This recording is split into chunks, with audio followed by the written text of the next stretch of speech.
आप सभी को प्रभु यीशु मसीह के नाम में जय मसीह की। मैं आप सभी का फिर से स्वागत करता हूं हमारे एक और वीडियो के माध्यम से।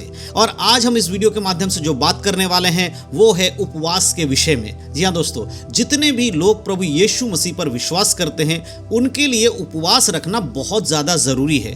हो सकता है कि आप भी एक विश्वासी हैं, आप जो ये वीडियो देख रहे हैं आप भी प्रभु यीशु मसीह पर विश्वास करते होंगे और आपको ये पता भी नहीं होगा कि एक विश्वासी के लिए 3 बातें बहुत ज़रूरी हैं। वो 3 बातें कौन सी हैं? देखिए, सबसे पहले तो उस विश्वासी के अंदर प्रार्थना करने का जीवन होना चाहिए, वो प्रार्थना करने वाला व्यक्ति होना चाहिए। दूसरा, वो बाइबल को पढ़ना, उसको अध्ययन करने वाला व्यक्ति होना चाहिए। तीसरी बात जो है वो उपवास में भी दिन बिताने वाला व्यक्ति होना चाहिए। यानी कि एक मसीह व्यक्ति के लक्षण हैं कि वो बाइबल पढ़ता हो, प्रार्थना करता हो, साथ ही साथ उपवास भी रखता हो। ये बहुत ज़रूरी है। अगर आप एक विश्वासी हैं, खुद को विश्वासी कहते हैं, आप ये कहते हैं कि जी मैं यीशु मसीह पर विश्वास करता हूँ, मैं चर्च जाता हूँ और मैं एक बिलीवर्स हूँ, तो आपके लिए 3 काम करना बहुत ज़्यादा ज़रूरी है।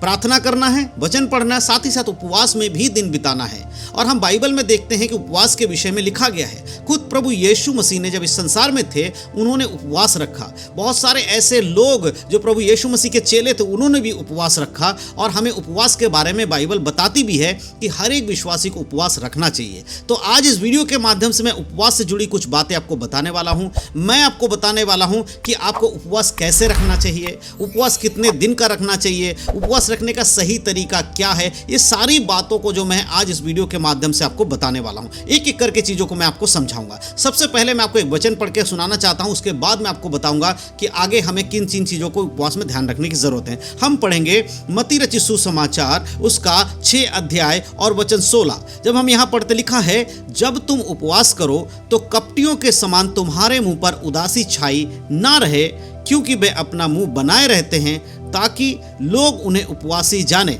मैं तुमसे सच कहता हूं कि वे अपना प्रतिफल पा चुके। यहाँ पर प्रभु यीशु मसीह कहते हैं कि सबसे पहली चीज़ क्या है एक उपवासी व्यक्ति के लिए जो उपवास रखता है, वो कपटियों के समान उपवास ना रखे। आज के समय में बहुत सारे मसीह लोग उपवास रखते हैं और दूसरों के सामने अपने आप को ऐसा बना के दिखाते हैं कि भाई हम आज उपवास में हैं। प्रभु कहता तुम्हारा उपवास उनके जैसा नहीं होना चाहिए जो दुनिया को दिखाने के लिए उपवास रखते हैं। तो फिर हमारा उपवास होना कैसे चाहिए? परमेश्वर के वचन के अनुसार होना चाहिए। आपने देखा होगा कि बहुत बार लोग उपवास रखते हैं और उनका चेहरा देख के पता चल जाता है कि भाई आज उन्होंने उपवास रखा हुआ है।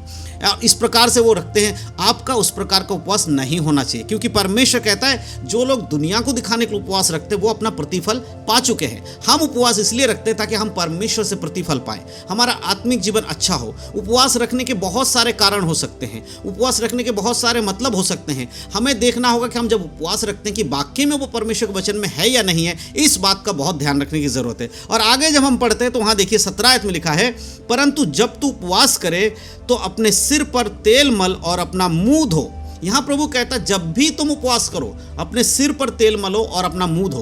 अब यहाँ पर बहुत सारे लोग मुझसे पूछते हैं कि अपने सिर पर तेल मलना तो हम कौन सा तेल लगाएं, अपना मुंह धोना है तो हम कौन से साबुन से मुंह धोएं। मेरे प्रियो, यहाँ पर तेल लगाना और मुंह धोने का अर्थ व्यक्तिगत रूप से जो हम रोज तेल और सर पर तेल लगाते वो तेल लगाना या साबुन से मुंह धोते वो मुंह धोना, ऐसा नहीं है। यहाँ पर हमें आत्मिक अर्थ को समझना होगा। यहाँ ऐसा नहीं है कि आप जाकर कुछ अच्छे तेल खरीद के अपने जैतून का तेल खरीद लिया और अपने सिर पर लगा रहे। नहीं जी, इस प्रकार का नहीं है। यहां कहने का अर्थ आत्मिक रूप से कि जिस प्रकार से तुम बाकी दिनों में रहते हो, जिस दिन आपने उपवास नहीं रखा, जिस दिन आप नॉर्मल रहते हैं, कैसे रहते हैं आप अच्छे से नहाते हैं, अच्छे से अपने कपड़े पहनते हैं, अच्छे से अपने सिर में अगर आप तेल लगा रहे हैं तो तेल लगाते हैं, नहीं लगा रहे हैं तो नहीं लगाते हैं, और अच्छे से मुंह धो के रहते हैं। इस प्रकार से प्रभु कहता है कि जब तुम उपवास रखो उस दिन भी तुम्हारे अंदर ऐसा कोई बदलाव ना दिखे जिससे लोगों को पता चल जाए कि तुमने आज उपवास रखा है। जी हाँ दोस्तों, यहाँ आत्मिक अर्थ यही है कि उपवास वाले दिन बहुत सारे लोग क्या करते हैं, सुबह जल्दी जल्दी उठेंगे, नहाएंगे, धोएंगे और उसके बाद बाइबल पढ़ने बैठ जाएंगे, फिर थोड़ी देर तक बाइबल पढ़ेंगे, फिर एकदम सर में जो तेल लगाते थे आज नहीं लगाएंगे।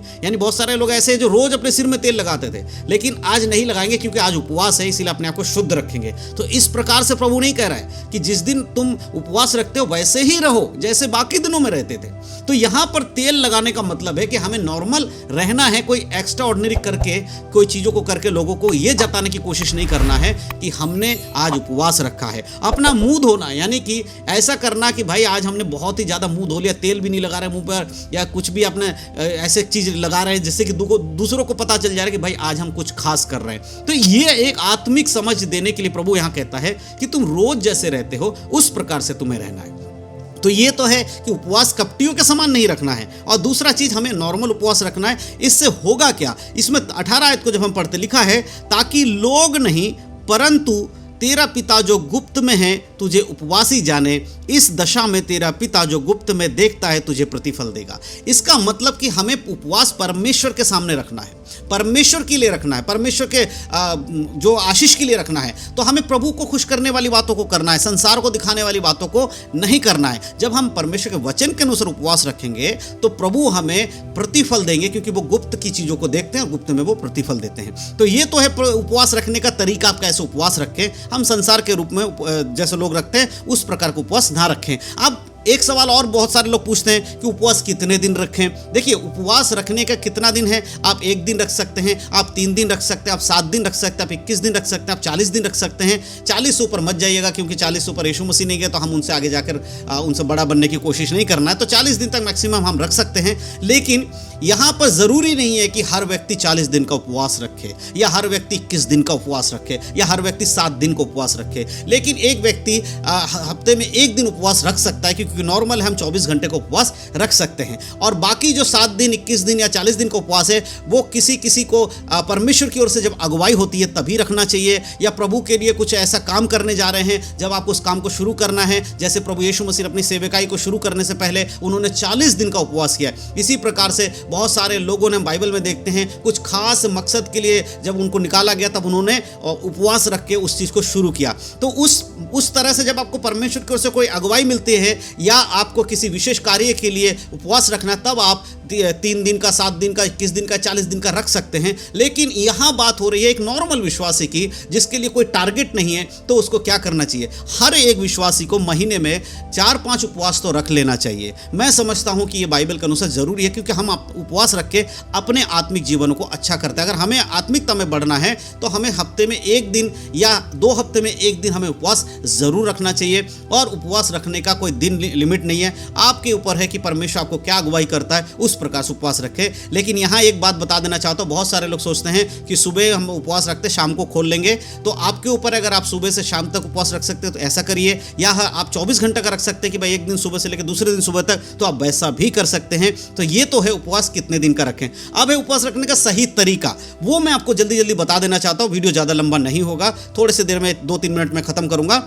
सही तरीका क्या है उपवास रखने का? सही तरीका यह है कि जिस दिन आप उपवास रखते हैं उस दिन आप अपने बाकी कामकाजों से छुट्टी लें। जी हाँ दोस्तों, बहुत सारे लोग ऐसे हैं जो उपवास वाले दिन का, जो नौकरी करने वाले हैं, बिजनेस करने वाले लोग क्या करते हैं, सुबह जल्दी जल्दी उठेंगे, नहाए धोएंगे, बाइबल पढ़ेंगे, प्रार्थना करेंगे और उपवास स्टार्ट कर देंगे, और फिर 9 बजे अपने काम पे चले जाएंगे। पूरा दिन अपना काम करेंगे, इधर उधर भागेंगे, दौड़ेंगे, शाम को घर पे आएंगे, आकर प्रार्थना करके खाना खा के उपवास खत्म कर लेंगे। तो क्या ये एक उपवास है? नहीं, ये बिल्कुल भी एक उपवास नहीं है। ये बाइबल के अनुसार सही नहीं है, गलत है। ऐसा उपवास नहीं रखना है। जब भी आप उपवास रखें उस दिन आप अपना छुट्टी निकालें या समय निकालें, तभी आप उपवास रखें, क्योंकि उपवास के मतलब यही है कि हम पूरा समय परमेश्वर के संगति में बिताते हैं। तो जिस दिन भी आप उपवास रखते हैं उस दिन ध्यान रखिएगा, सबसे ज़्यादा आपके जीवन में क्या होना चाहिए? सबसे ज़्यादा आपका प्रार्थना का दिन होना चाहिए, प्रार्थना समय ज़्यादा होना चाहिए, वचन पढ़ने में समय ज़्यादा बिताएं। आप बाकी चीज़ों में, कामकाज में उस दिन अपना समय ना रखें, छुट्टी लेकर प्रार्थना उपवास में बैठें। तो ये प्रार्थना उपवास का सही तरीका है। बहुत सारे लोग नौकरी के साथ साथ उपवास करते, जो कि सही नहीं है, क्योंकि उपवास का मतलब हम प्रभु के संगति में। जब यीशु मसीह ने 40 दिन उपवास रखा था तो वो प्रचार नहीं कर रहे थे, वो बियाबान में, मैदानों में जाकर प्रभु के संगति में समय बिता रहे थे। वो 40 दिन तक लोगों से अलग थे। उसी प्रकार से हमें भी उपवास में अलग रह के करना है। अपने सारे कामकाज करके उपवास करें, वो उपवास नहीं होता है। इस बात का ध्यान रखें।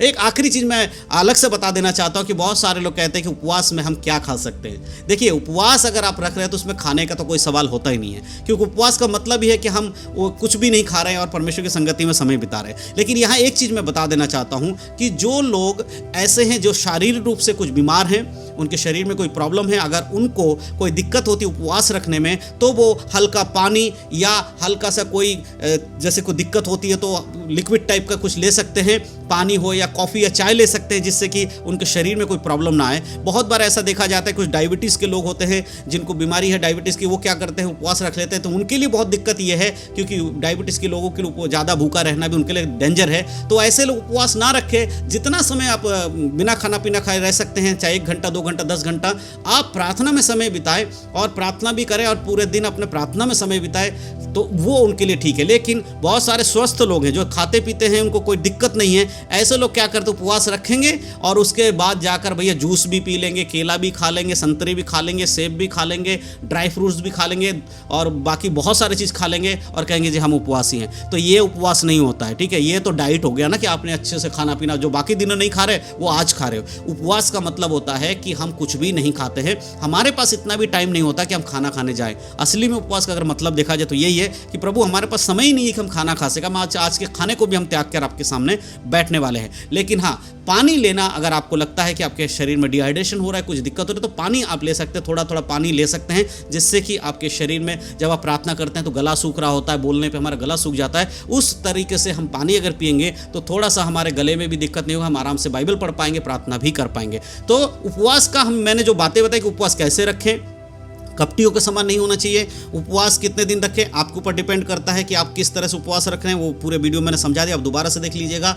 और उपवास रखने का सही तरीका क्या है कि बाइबल के वचन के अनुसार रखना है, इधर उधर जाकर घूमते फिरते हुए उपवास नहीं रखा जाता। और चौथा जो हमने देखा उपवास में क्या खाएं, तो उपवास का मतलब अगर खाना है तो फिर उपवास नहीं है। तो मैं विश्वास करता हूँ कि आज के इस वीडियो के माध्यम से ये 4 बातें मैंने आपको बताई हैं, इन 4 बातों को ज़रूर आप अपने जीवन में लागू करेंगे कि उपवास के बारे में पूरी जानकारी आज इस वीडियो के माध्यम से मैंने आपको दिया है। अगर आपको वीडियो अच्छा लगा हो तो अपने मसीह भाई बहनों शेयर जरूर करिएगा, वीडियो को लाइक करिएगा और हमारे चैनल पर पहली बार आए हैं तो चैनल को सब्सक्राइब करना बिल्कुल मत भूलिएगा। इसी प्रकार से और भी मसीह के वीडियो, बाइबल के वीडियो की शिक्षा के वीडियो को देखने के लिए हमारे चैनल से जुड़े रहे। परमेश्वर आप सबको आशीष दे। यीशु मसीह के नाम में सबको जय मसीह की।